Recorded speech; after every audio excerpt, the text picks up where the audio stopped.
I'm pleased to welcome Dr. Chris Quinto, a medical director from the Scienomics Group. Um, and rather than doing the standard bio intro that you kind of hear at conferences, I'm going to kind of pass things over to Chris.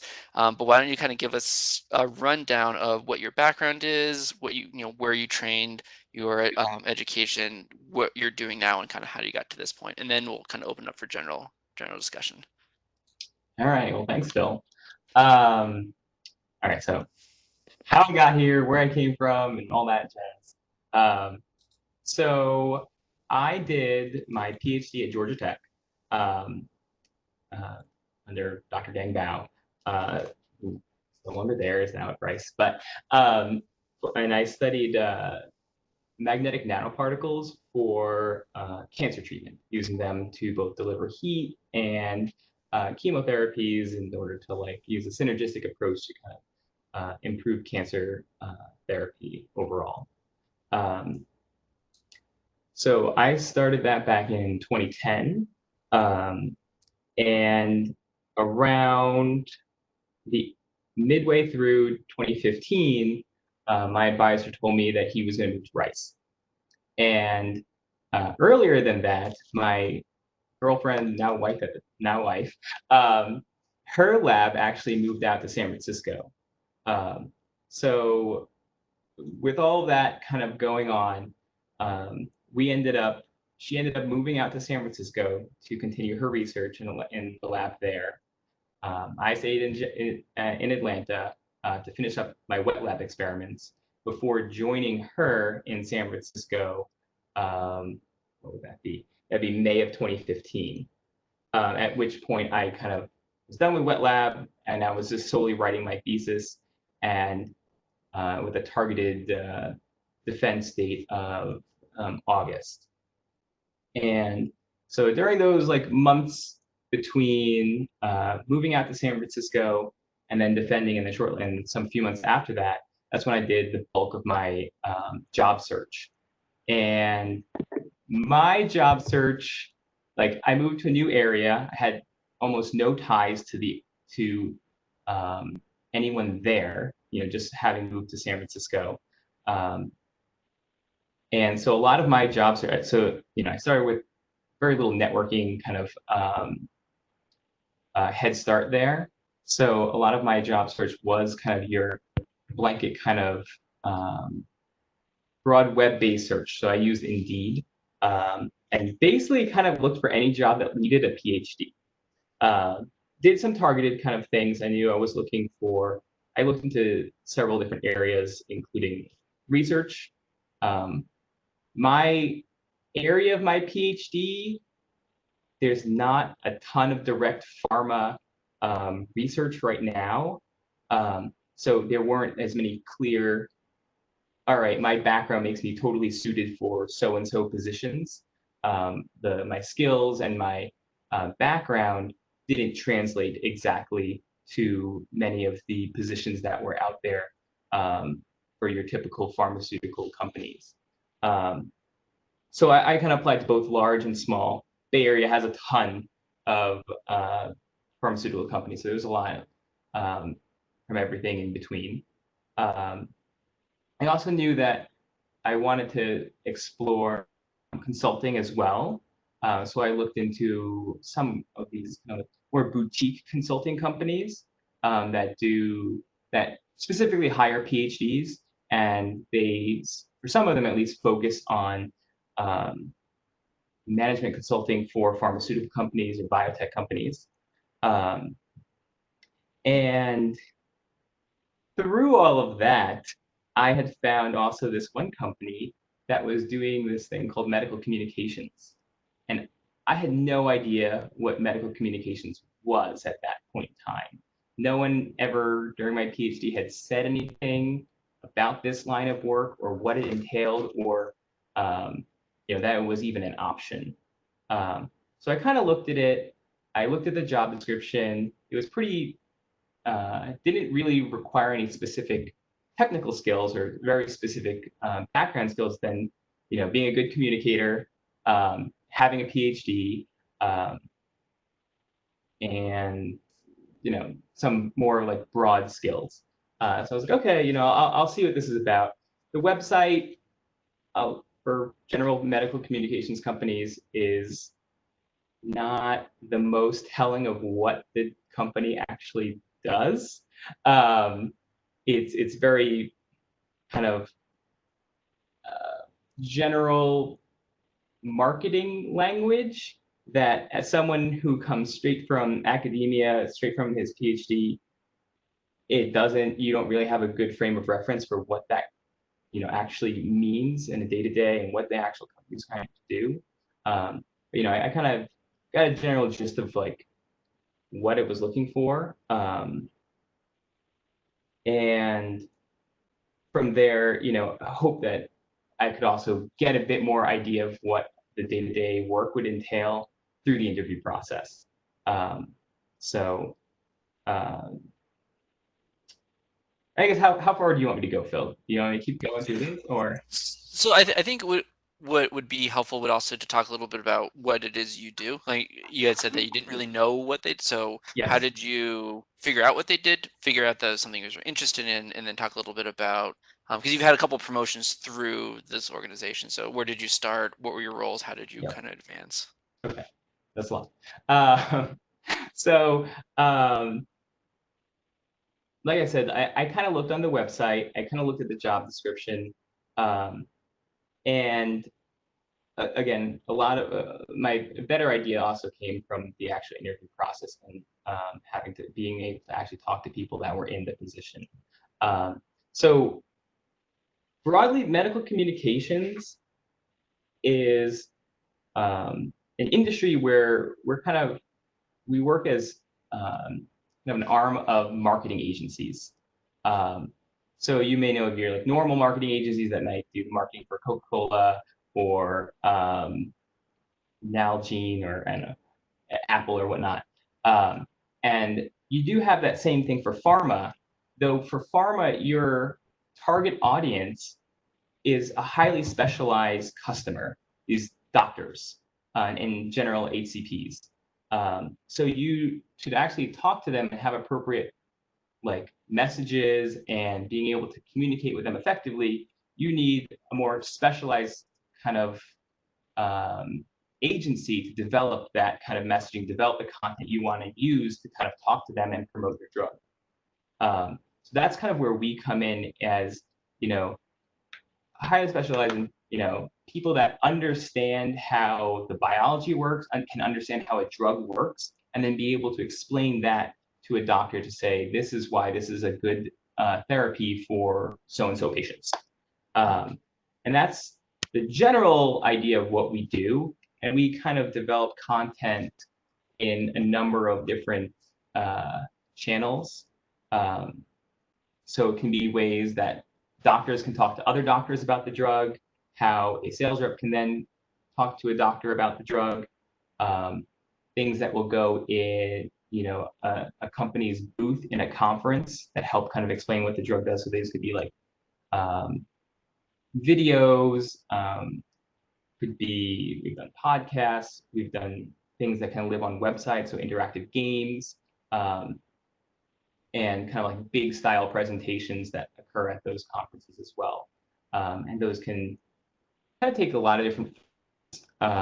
We've done things that are kind of like normal presentation for what a drug is. We've done kind of like more gamey things. I've done like a Jeopardy style kind of quiz show. I've done kind of things that are like your TED style presentations, where you have like one dynamic kind of a speaker with like some very minimal kind of content behind them. We also do um, the kind of uh, communication from doctors back to the pharma companies. So, so these are generally in the form of advisory boards, where you get a bunch of doctors in a room, you ask them a bunch of questions as marketers, kind of say like, how does this drug, how do you think so and so efficacy or safety points of this drug compared to the competitors, and why would you use this drug in a specific patient population over another, and kind of take all the information back to the pharma company. You kind of synthesize it and then package it, and help explain that to your marketers who may or may not have an advanced degree. So a lot of this job is, I wouldn't say translating, but like knowing how to speak to different audiences. You're speaking to doctors on like highly specialized doctors, some of which are like leading KOLs or key opinion leaders in the space, but then also talking to doctors who are your everyday physicians, your general physicians that may not be as specialized in the area, but you need to also explain certain things to them and knowing how to adjust the kind of like level of the material you're delivering to them. And then also being able to explain it to your clients who might be pure MBAs. And then also being able to talk within the company, like my company is made up of, well, my side is like the scientific side or the medical side. We also have people that are on the accounts or client services side who are more, they kind of do project management, but then also are the more heavy liaisons with the clients. We have creative folks that are the ones in charge of kind of developing any images or the look and feel of some of these things that we're developing. We have digital people that have expertise on how to develop websites or things that will be live in any kind of specific digital space. So also being able to learn how to work with them, speak their language, and being able to translate things that we can get projects out the door and on time and within budgets as well. And then on top of that, also we do a level of strategic planning for our clients as well when they have a new drug coming out or a new indication for a specific disease space. So we'll help work with our clients and kind of figuring out what's the best approach for their marketing plan. All right. That So I was a think lot. that's a lot. So I think now it'll be good to turn it over to the audience. I know at least two people had submitted questions via the Google Forms. I'm just going to start off with those. So one participant asked, how do you describe your company's culture? How do you describe your team's culture? I don't know, any kind of difference between who you work with immediately on a day-to-day basis. What is that culture like? What is the general culture of your company overall? um, so I would say the one thing to kind of understand for this is that there's a agency lifestyle of work hard, play hard. Um, we work with pharmaceutical companies, often sometimes have kind of like tight deadlines, and you'll be going on site for some of these meetings with them. And there's a lot of like, we work really hard sometimes, and then, we go on site and you might not party, but like, you'll hang out with all of your teammate will be there. All your teammates will be there on site, and there'll be a big presentation, and then you guys will go out afterwards together. And you're kind of working sometimes on like word pharmaceuticals dying. So you can go out there and I don't know, but I think the work hard, play hard kind of is the kind of main kind of way I would describe it. We want off strong and make good impressions on our clients, and also like facilitate those kind of connections in that way as well. Excellent. Are there any questions from the live audience?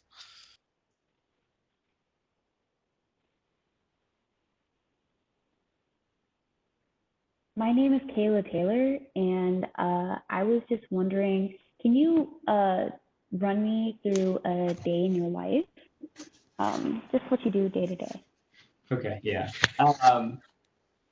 So a good portion of your time is in meetings. A lot of people like a lot of other jobs, but there are several, and those usually are broken up into internal calls where there'll be meetings with the different kind kind of people on your team from the medical side, from the account side, from the creative side, and you'll be kind of like figuring out where you're at on a specific stage of any project and seeing what you need to do next, if everyone's on track, what people need, and what your plan is for the upcoming week. And then there are always your status calls with your clients. That will be kind of similar thing, but to give them an update on where your projects are at, kind of let them show them any stage of your projects that you need to kind of get feedback from them. And then also, you know, let them know what we need from them to keep this project moving. Besides that, at my stage, I manage a few people. So I might have touch bases with them to see where they're at on any kind of content that we're developing, and give them feedback on if I'm reviewing their materials, and how to get to and what our next steps are there. Then there's also times that I'm working directly on content. So that might be either reviewing or reading up on scientific literature, medical, or more so on the clinical side. And the drafting of content kind of depends on what we're working on, whether it's a presentation, developing some slides, or developing any kind of a script for a video. One other component of this job is that everything we develop is under very specific regulatory review. So everything you develop also needs to be, like, you might know for like a manuscript that you're writing, you'll have to cite materials. That's a big part of what we do as well, but also have to kind of like annotate where in those references this material is coming from to help smooth the review for all those regulatory and medical reviewers on the client side. There's a lot of that. I'm trying to think of anything else. A lot emails to kind of go with the facilitate all the projects going back and forth. And yeah, I think that kind of encapsulates most of my day, or at least high level. It looked like, sorry, the user, it just says admin. I think did you have a question? I actually had one more. If there was one thing that you could change about your company's culture, what would it be?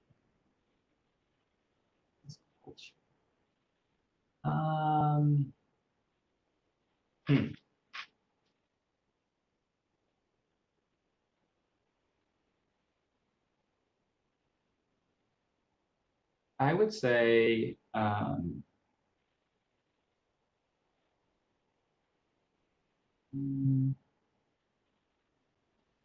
so right now our company has a main office in and then has another satellite office in San Francisco, which is where I started.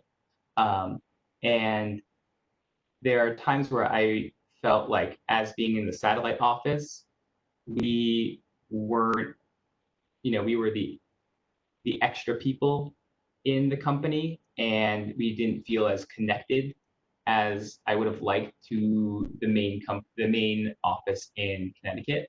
And we always would have to dial into any all company meeting. We couldn't be there in person. And they might have events going on in the Connecticut branch that we were just couldn't attend. So I wish there were better ways to kind of keep us included. Now in the COVID world, we're all working remotely, so it's a whole separate deal on top of that. but I feel like as a company have done very gone through a lot of measures to make sure that everyone feels still connected. Um, like weekly meetings between all of us, and many different options to kind of like meet up virtually and still feel like we're all part of the same company. So I think we're doing the best that we can, all being remotely, but with the nature of our work, it actually works well for this kind of work remote and work from home kind of lifestyle that we've now all kind of jumped into. Great. Any other questions? Hi, Phil. Can you hear me? Yeah, I can hear you. Okay, yeah. So I had a question on what does career progression look like in this company, or for you in particular in this company or this type of role? So within medical communications, you actually have a good, at least I feel like you have a good track on career growth. Like it's not uncommon to be going up a level within every year and a half. To be kind of going from, when I started back in 2015, I was a medical associate. December of next year, I went to assistant medical director. Year after that, associate medical director, and now I'm at the medical director level. And with kind of increasing responsibilities as you go up, within a few years, I had direct reports, so people that I was directly managing. So within a short period of time, I was able to gain some management experience, and ownership of larger accounts that encompasses a good deal of business and projects. So you quickly gain a lot of project experience, management experience, and then also with the nature of the work, you're never working on the same thing for a long period of time. You get a lot of experience in different disease states, different drugs, different pharma companies. So in a short period of time, you gain a lot more experience than you would, I feel like, in other industries. And it allows me, so coming strictly from like the research academia side, I was able to quickly gain an understanding of the clinical side of both of research, and then also the clinical side with regards to pharmaceutical development, and get a lens on the business side as well, that I feel like are good kind of career progression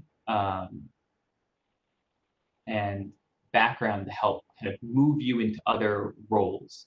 I feel like coming straight out of a PhD, you have a very hyper specialized skill set that usually lends itself to very specific jobs, usually becoming a professor, or working in that very specific kind of research realm.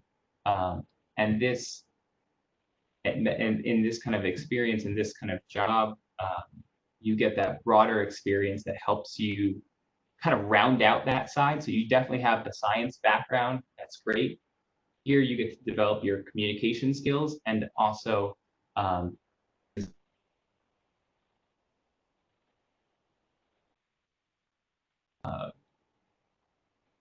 be more suited to a wider range of positions. So we have a question here in the chat, kind of speaking to skills as well. It says, what are some important skills that are important for your current job? And how would you, or how can we develop those skills while we're still in graduate school? So in medical communications, it's great to have very strong communication skills, which come in different areas. Being able to talk to people. I interact with my clients.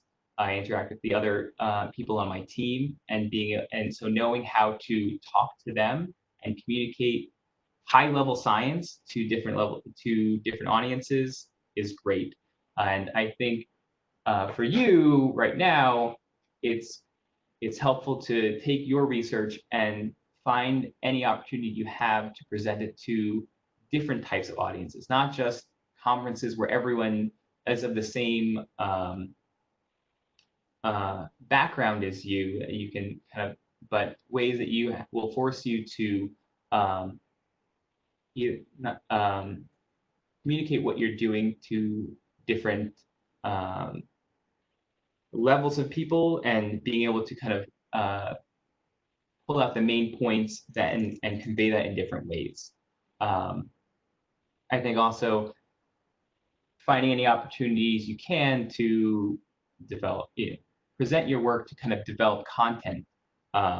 Those, presenting your work at conferences. So, putting together presentations and slide decks for that, putting together posters, and really understanding, how do you tell a scientific story? How do you tell a story with the science that you have is very important. It's great that you have all this data and you can plop it down, on a poster or in a slide deck, but knowing how it tell and explain that information, that people will actually remember it and that it will make sense to them, is an important skill to kind of hone. And that's what we look for a lot. Project management is a key skill here as well. So knowing how to track your own time and be efficient with your time is very important. We're much more beholden to timelines and deadlines than I feel like I ever was. I mean, depending on who your advisor is, but I feel like my life kind of got kicked into high gear when having to see, all right, I have to get this done, this done, this done today, tomorrow, this week, by that time. And how do I get to the point? How do I get my project to that deadline and to that finish line? And what are the steps I need to get there? So being able to manage project and also your own time to do that. And I think you can do that within your own research projects, and being able to just think of how to do that more efficiently is very helpful.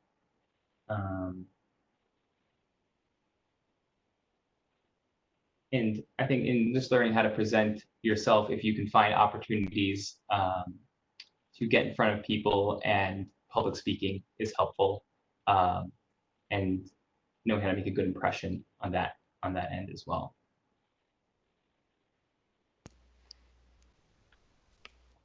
Excellent.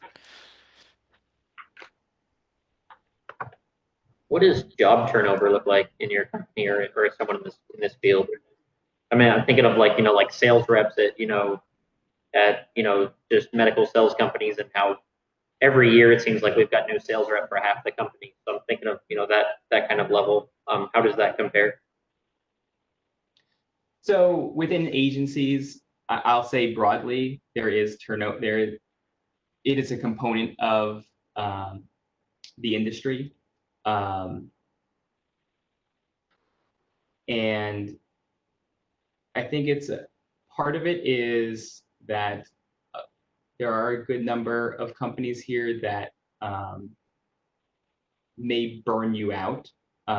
If you ever talk to other people that work in management consulting, there is an aspect of that here. I don't think it's quite as bad as your typical management consulting company, like an Accenture or something like that.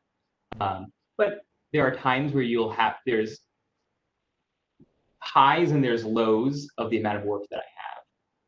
When I have a lot of projects going on, you're not going to work your 8-hour day. But then there are times where I don't have as many projects going on, and I have a bit more free time, and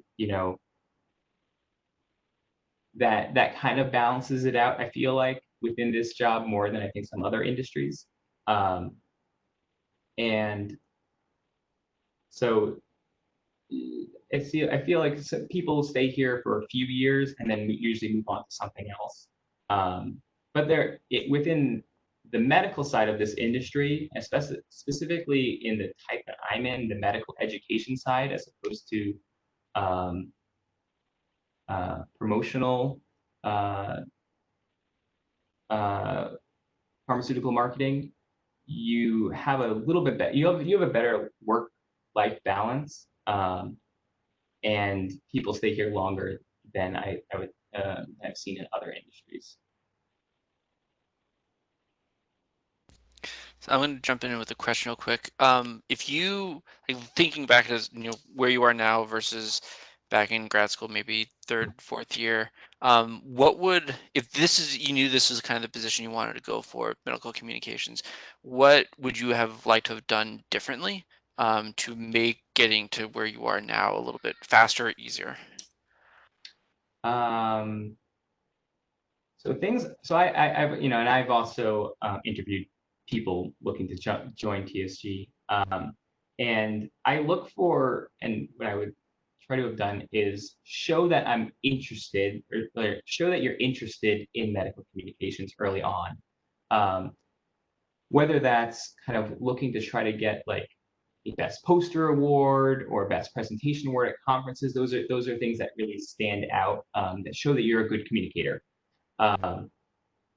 Otherwise, it's those the things that go outside of your normal PhD work. If you you have a blog that does science communication, you write on science communication, show that I know some people have done scientific editing on the side, and um, uh, have looked for other ways to show their interest in the communication side, would be something I would say that would be helpful. If I would also see if you could find someone that does this type of work, so you can get a better idea of what that work entails, and whether that's something you want to do. I know a lot of if you reach out to someone, they're more than, and you explain that, oh, I'm a graduate student and I'm trying to figure out my career options, which people in industry are generally happy to help and know what it's like and know that it's tough, being a PhD and trying to do something other than going the typical academia route. And I've reached out to different people, and I'm always shocked at how forthcoming and how willing people were to spend some time to help out someone that really doesn't have much to offer them back. So those, I think, would be like main tips on my end.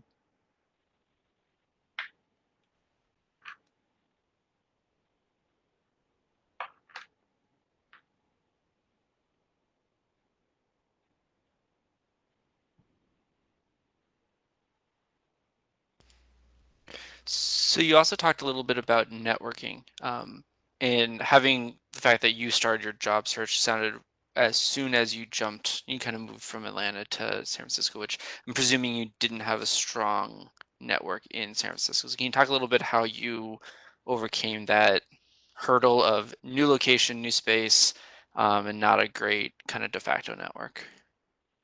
Yeah, so there are a few different things I did when I first got to San Francisco. My wife's advisor, he had some connections and was able to reach out to some people in the area and set up some calls with for me to talk to them and get some kind of like initial conversation started that way. Um, I knew some people in Atlanta that had friends that, or previous lab mates that had started work in San Francisco. So I was able to reach out through them to ask for a connection and a either a quick meetup with them. I also looked for local organizations that were doing networking events, and I found that if you go to those, and my one big tip I've had for doing those kind of like large or like industry networking events is that to go up to the organizers for those events and chat them up, become friends with them, and then they know everyone else and can help introduce you to the different groups that are already there and make that introduction for you and say, oh, hey, this is Chris. He's new to town. He would love to talk to you guys, blah, blah, blah, blah. And that was, I think, one of the best ways that I found, because it is intimidating to kind of go in there and having, no real industry work experience and just kind of jump into people's conversations um, and try to get a word in that way.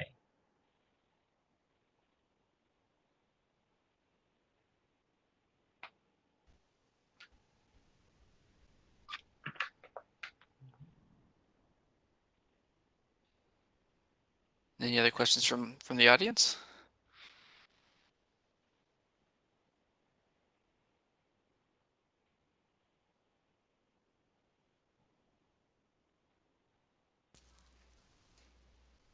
Chris, do you have any kind of just general words of wisdom? A lot of times when I remember this when I was a grad student, you're trying to think about starting your career search and you don't even know kind of what the right questions are to ask. So kind of having made it out, got a successful career going, like what are the important questions? So shameless plug, we'll have more seminars like this. So what are some of the questions that trainees should be thinking about that would be good to extract from industry professionals to kind of help accelerate or improve the job searching process?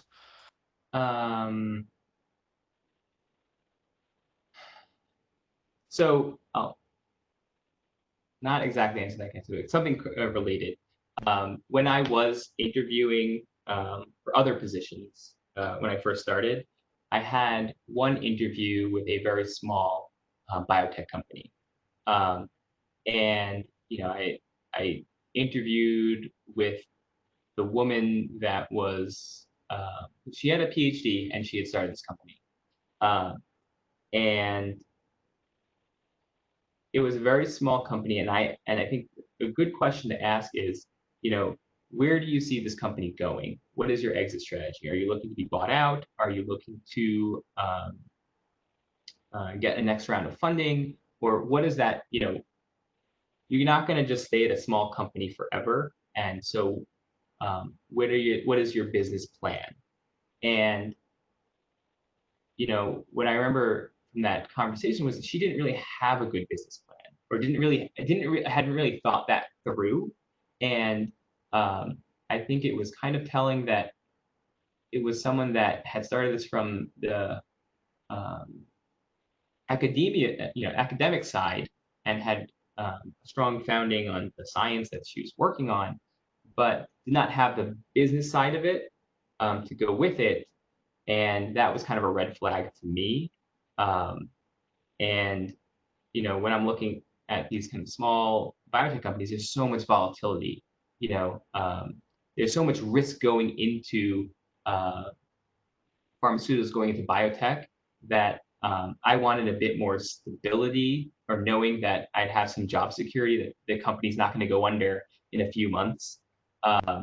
So I think knowing how to ask those questions to kind of get a sense of, like, is this company going to stay afloat, and do they, what is the company's outlook if I'm going to join this company? I think that's one small piece of advice I would give there. Um, uh, and then your main question was asking, like, what to ask and what to look for. I would look at and see what is the tenure of most people at the company. How long have they all been there? That can be a sign and telling of, you know, is there a high level of turnover, which can be probably a warning sign to you. You can try to get a sense of what the work-life balance is and see if people are skirting around the question or giving you a non-answer. Get a sense of, like, roughly how many hours a week are you actually working? Are you working all through the weekends and stuff like that? And getting a sense of what that will entail were kind of important things to me. And I guess if people relatively just show interest in what the company does and what their work entails. Is it just a job to them, or is it something that they actually look forward to coming in every day as kind of like, yeah, I could be happy here. I like working with the people I'm working with, and people are generally happy. And I'd also say, look for what do you find fulfilling in the stuff that you do. I realized I didn't like in normal academia that I work on something and there's never a real end to it. I never get the satisfaction of saying this project is now done and I can check that box off, and that I can package it and say that was something I now finished and I can move on to the next thing. And that fulfillment and that being able to check things off and say certain things are complete was a great motivating factor for me, and sense of accomplishment and being able to, be able to kind of like be satisfied with my work. And I think that's an important question to kind of ask yourself as well. And where do you want to go, and what skill set do you want to develop? Do you want to stay very kind of focused on the research side, or do you want to see if you can run to get to the clinical side, to get to more of the business side of things? And is there a stepping stone to kind of get there as well? And how can you use the skills you have right now to then draw a path to get to that point? Excellent. So we're closing it out. We have about 10 minutes left, so I think this would be a good last call for any last closing questions for Chris before we let him go.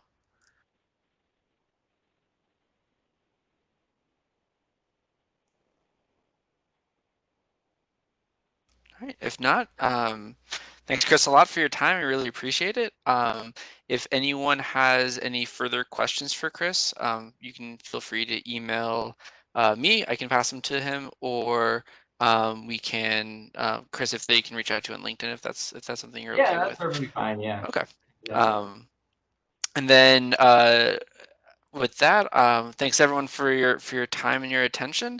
We'll be having another seminar speaker in I think about a month. So look for an email in, say, sometime in early to mid-July for the announcement. And with that, thanks for everyone. Thanks, Chris, and everyone have a great weekend. Yeah, thanks.